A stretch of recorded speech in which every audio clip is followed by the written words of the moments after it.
Hey, this is JJ Virgin. Thanks so much for joining me. This is Ask the Health Expert. In each episode, I put the power of health in your hands and share ways to get healthy, lose weight, heal your gut, detox, and lots more, so you can look and feel better fast. If you'd rather watch the video, hey, I did put on my makeup and do my hair, so check it out on my YouTube channel.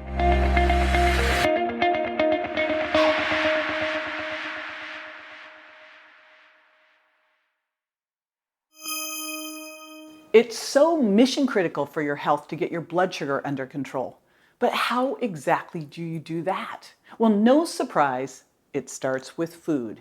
And there's so much you can do when you put food first. So today we're launching a new series on what to eat, when to eat, and why for a whole bunch of different conditions, from gut health to stress and anxiety to making sure your bones are strong. And we're going to start with one of the most important, balancing your blood sugar. Hi, I'm JJ. This channel is all about how to get healthy, and we all want that, so let's do this together. So blood sugar.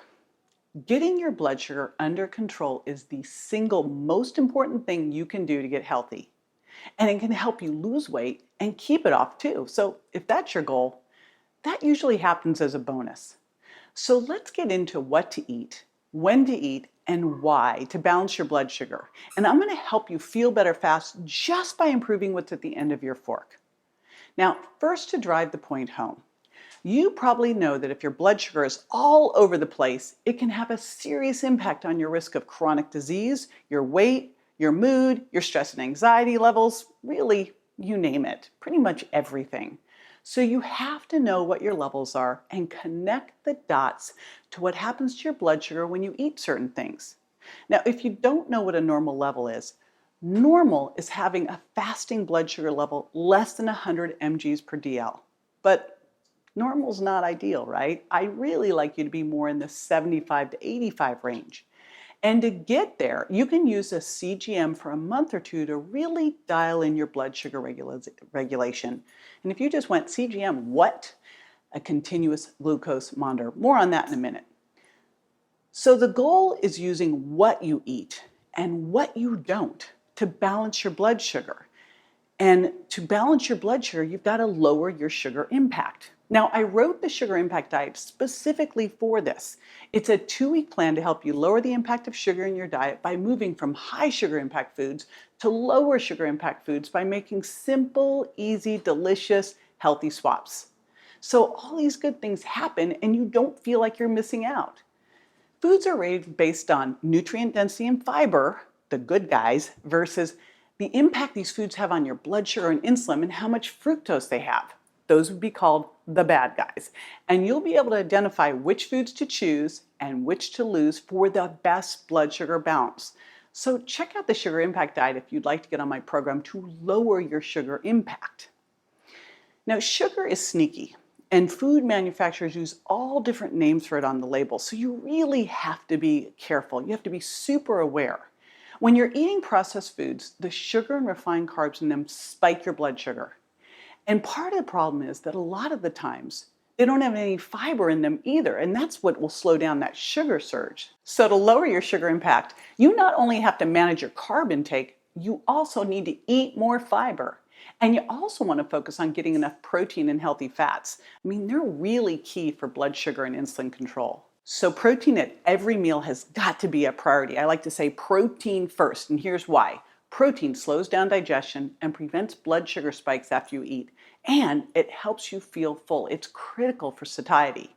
Studies show that a high-protein diet improves overall blood sugar control and lowers post-meal blood sugar for people with type 2 diabetes. Now, the easiest way to make sure you get enough protein, fiber, and fat and control your carbs is to eat by the plate. Or you can do a loaded smoothie, and I'll explain what that is in a bit. But when you eat by the plate for blood sugar control, you'll get the right portions of what you need, and you'll stay on the lower end with your carbs. So portions matter. So here's how you fill your plate. So first of all is clean, lean protein. You're going to fill your plate with 30 to 50 grams of that. Remember, I said protein first. And this is going to be based on your ideal lean body mass. Here's the deal. Your body is fat and lean body mass. Most of us, We think we're over fat, but we really just don't have enough muscle. And muscle is our metabolic Spanx that holds everything in tighter and helps us balance our blood sugar. It's super critical for that. So what you want to do is figure out your lean body mass by stepping on a body composition scale. And then you want to have at least a gram of protein per lean body mass. That's your floor for protein. Now, probably you're going to need more like a gram per pound of ideal weight where you want to be, but you might even need a little more than that, like 1.5 grams per pound of ideal weight if you're really trying to build muscle, or if you're healing, or if you're super stressed or recovering from an injury. All right, so that's protein. Number one, and let me give you a little bit more just so you're clear on protein. That can be some of those clean protein powders like my all-in-one shake from Reignite Wellness. That can be grass-fed and finished beef, bison, lamb. It can be pastured pork and chicken, wild seafood. And if you are not intolerant, it can also be pastured eggs. And then, of course, there's also the vegetarian options. Remember, those will come with fat and carbohydrates too, so you got to count those in. So if you're switching over to nuts and seeds and lentils and grains, make sure you're counting those in. Next on your plate, after you've put down all the good clean protein, then the next thing that you're going to do is, of course, count from that protein and see how much healthy fat you have. You're going to want 2 to 4 servings of healthy fat in your meal, but most likely you've got some from your clean protein. Let's say that I had a piece of wild salmon. Well, I got a fat serving there. And then let's say I added in a big salad with some great greens, arugula and romaine, and maybe some radicchio. And then I used some olive oil on that and some apple cider vinegar. Well, I got a fat serving there, maybe 2. So quite often those fat servings get taken up in your clean protein and in your vegetables. And you're going to want 2 to 3 servings, maybe 4, of healthy fats. So 2 to 3 if you're an average woman looking to lose some weight. If you're a very athletic, bigger guy, then you can go up to 4 servings. And again, what is a healthy fat? I'm glad you asked. It would be things like nuts and seeds. I especially love chia and flax. It would be the healthier versions of oils, so coconut, avocado, extra virgin olive oil. And then, of course, wild fish, grass-fed and grass-finished beef and lamb. And again, you are what you eat. So make sure that you're getting the clean versions of these, and then you'll get healthy fats from it. Oh, one other one is ghee. All right, you've done that. The next thing that you're going to do is pile on the non-starchy vegetables. Here's the deal. Each day I want you to get at least 5 servings of non-starchy vegetables, and ideally it's 10. 10's the goalpost, and by the way, you can keep running past the goalpost, but you want to get at least 5. So what's a non-starchy vegetable look like? A serving of that is either a cup, half a cup cooked, or a cup raw. So these are things you know. It's Brussels sprouts, broccoli, cauliflower, peppers, onions, all the different deep green leafies. Okay, so there's that. Now here's what's important. You got to start with the protein. I want you to get the 5 to 10 servings of non-starchy vegetables. You then add in fat where it's left, like if you used a little bit of ghee on your broccoli, there's a fat serving. If you threw some nuts into your salad, there's a fat serving. Okay, so fat servings are 2 to 3, up to 4 if you're very athletic, a bigger guy. Then we've got slow, low carbs. Slow, low carbs are things like my lower sugar impact fruits. They can be quinoa, so gluten-free grains and grasses, wild rice, winter squashes, root vegetables. Basically for that, it's a cup of fruit is a serving, and I say 1 to 2 servings of fruit a day max. If you've got really elevated triglycerides, I'm going to tell you to cut it out for a while. And then you get a half a cup a serving of the different tubers and grains and legumes, and you get 3/4 of a cup of some of the winter squashes. Up to 4 servings. I put 0 to 2 servings at a meal. Now, if you've had 2 servings of fruit, you've got up to 4 servings of the other. So when you really look at it, you've got 0 to 2 servings of the slow, low carbs at each meal. I find for most people we're better having 1 to 2 at night and really keeping it down to 0 to 1 throughout the day. It's better for blood sugar balance. If you're looking to lose weight, that's where you're going to be playing around with and really dropping those carbs lower and focusing the majority of them in your non-starchy vegetables, and then a little bit again. You can do a little bit of fruit, 1 to 2 servings. That's a cup. And then the rest would be those other slow, low carbs. So that is the plate. And eating by the plate gives you the right amount of protein. Remember, we went protein first. Then it's going to give you the fiber and the healthy fats. And why is that important? When you eat that way, that fat, fiber, protein trifecta, it is going to keep you feeling satisfied. It helps you feel full.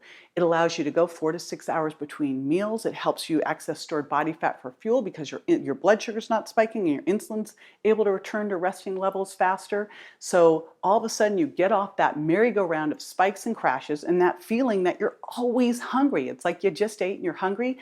That's because you didn't eat by the plate. Now, you have to put the right foods on your plate, of course.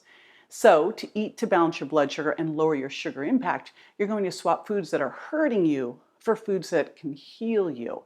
And here are a few examples of what I mean. Now, let me give you a few examples of some high sugar impact foods, and I'll show you how easy it is to go to a low sugar impact food. So let's take a raisin. You can easily take a raisin, that's a high sugar impact food, swap it for a blueberry. That is a low sugar impact food. Probably tastes even better, right? Easy peasy. You could take some pasta, that's a high sugar impact food. You could switch it out for some butternut or some spaghetti squash noodles, or you can make noodles out of butternut squash. That's a low sugar impact food. You can take a regular corn tortilla, switch it out for a coconut tortilla. See how easy these things are? And here's what's important. I'm not saying, hey, take a burger and swap it out for some sprouts. No, I'm giving you the similar food, just a healthier version of that that's lower sugar impact and helps you heal. Now, how about for grains? What if you're doing, say, white flour something, like a white flour tortilla, and you switched it over to more of a cassava tortilla and you put some legumes in there? Or if you're doing, say, white rice and you switched it over to quinoa. So some easy ways. White rice to quinoa is a great example of how we're going to get more protein and more fiber with an easy swap like that. Now here's one more, and this is one that makes me nutso. Can I just rant a bit on the fruit on the bottom yogurts? Because those fruit on the bottom yogurts that they'll say no sugar added, that is such a blatant lie. You know what they do? They put, and look on the label and look at what it says for sugar and for carbohydrates. What happened was they sweetened fruit with apple juice concentrate.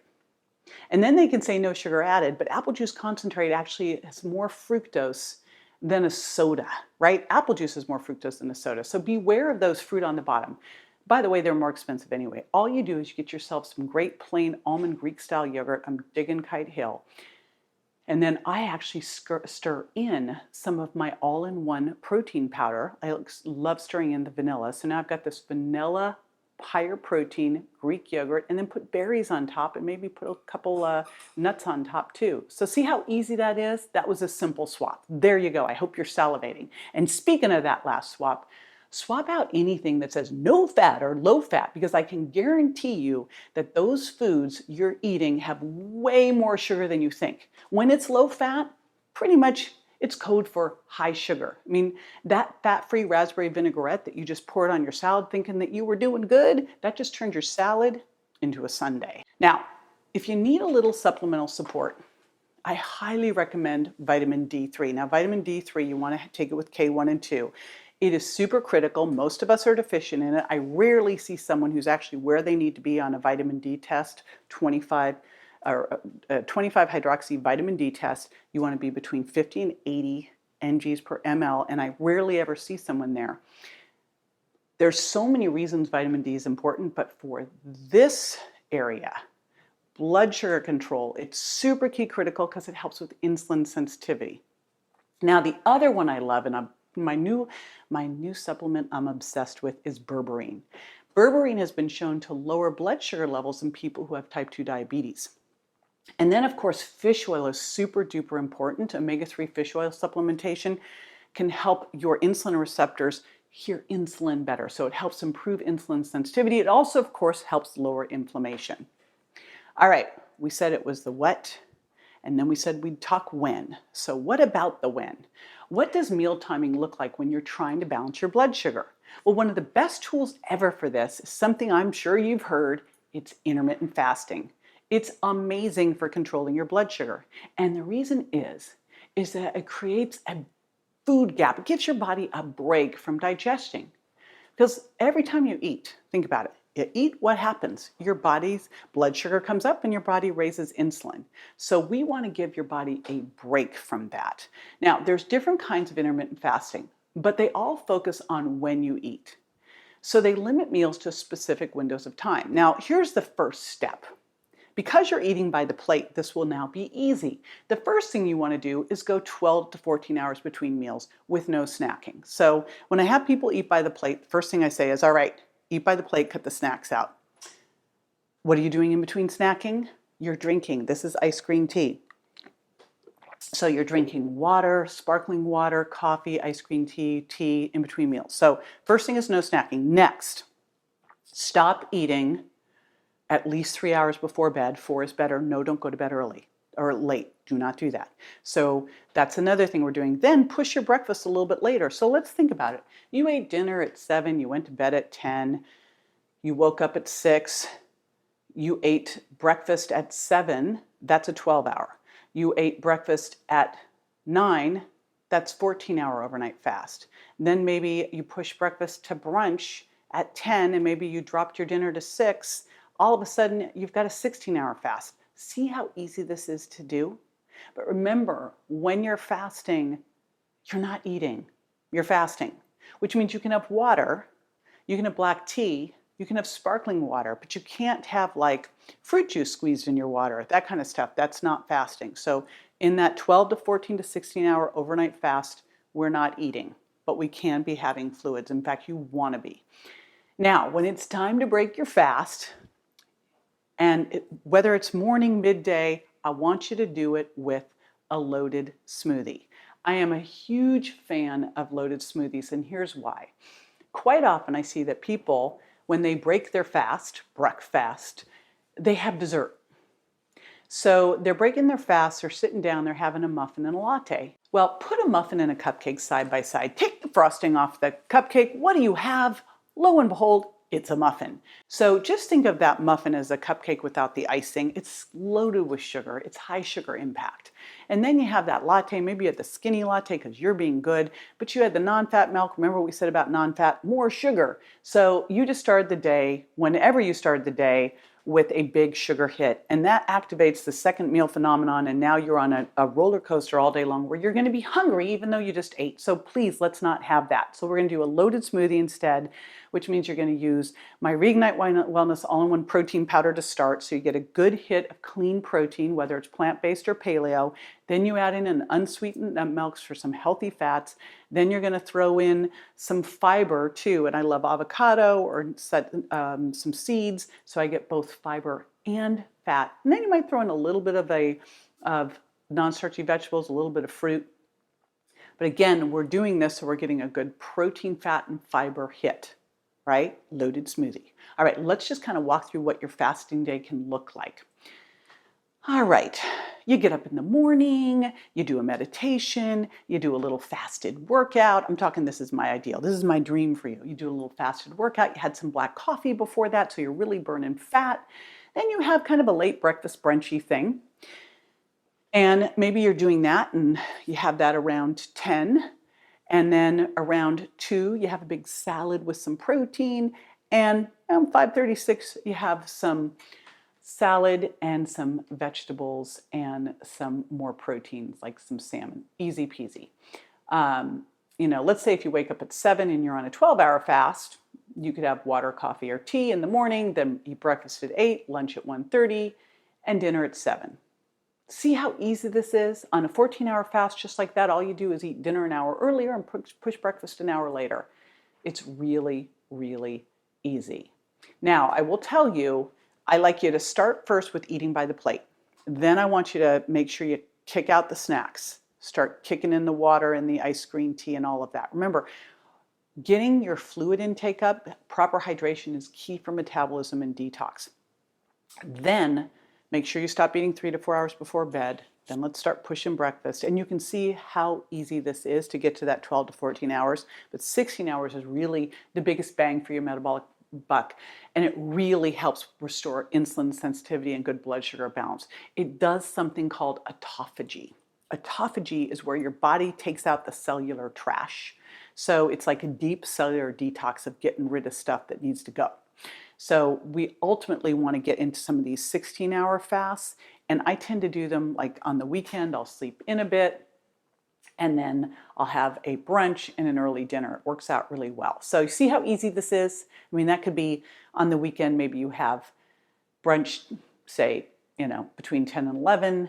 Dinner is done by 6. Super easy peasy. So how about giving that a shot? That would be my why, because we're talking what, we're talking when, we're talking why. I don't here's my why on this one. Why not? Why not just give this a shot? I mean, the health risks of having elevated blood sugar are so big. There are now an estimated 34.2 million people in the United States with diabetes, and 88 million have pre-diabetic diabetes. But here's the thing. You don't get a diabetic overnight. You don't become pre-diabetic overnight. It happens over time, and there's clues all along the way that this is where you're going. Poor blood sugar control, that elevated fasting blood sugar, those are some of the very first clues. A fasting blood sugar that's greater than 126 mgs per DL on more than one occasion, well, that's an indicator of diabetes. And then another clue is your triglyceride to HDL ratio. Now, a raised triglyceride to HDL ratio is one of the markers for insulin resistance. And if you're insulin resistant, you will become diabetic over time. So if your triglyceride to HDL ratio is greater than 3.75, you're likely at least pre-diabetic. So check your lab work and do that math, okay? Now, when your blood sugar is constantly up, it leads to insulin resistance because you have to crank out insulin nonstop to deal with that steady stream of blood sugar. Insulin is trying to pull all that sugar out of your blood, but eventually your cells are like, we are full. They have all they can handle, and then their insulin receptors start to reject the message from insulin. So then your body pumps out more and more and more insulin to try to, hey, get their attention. Now eventually, and no surprise, you become diabetic because your pancreas can no longer pump out those high levels of insulin. But prior to becoming a full-blown diabetic, your body sends you clues all along the way so you have a chance to fix it. Here they are. If you have belly fat, if you're constantly hangry and have cravings for carbs and sugar, or if you're tired or irritable, these are just a few of those clues. So balancing your blood sugar through what you eat and when is critical. But you'll also want to manage your stress, because when your stress hormones are elevated, they shoot your blood sugar up too. So get regular exercise and incorporate some other stress relievers like meditation or other soothing things you like to do, like maybe petting your new puppy. Okay, thanks for joining me. I've done this a long time and literally helped hundreds of thousands of people get healthy with these strategies. But I got to tell you, it's what I love, and it's always a privilege. Be sure to check out my website at jjvirgin.com if you'd like more content like this, and like and subscribe here so you can always get the latest and greatest info on ways to live your healthiest life. Hope to see you next time for my next video in this series. We'll be talking about what to eat, when to eat, and why for bone health. See you there. For more info on this and other health topics I cover, or to rate and review, find me on Instagram, Facebook, and my website, jjvirgin.com. And don't forget to subscribe to my show so you won't miss a single episode. Go to subscribetojj.com. Thanks again for being with me this week.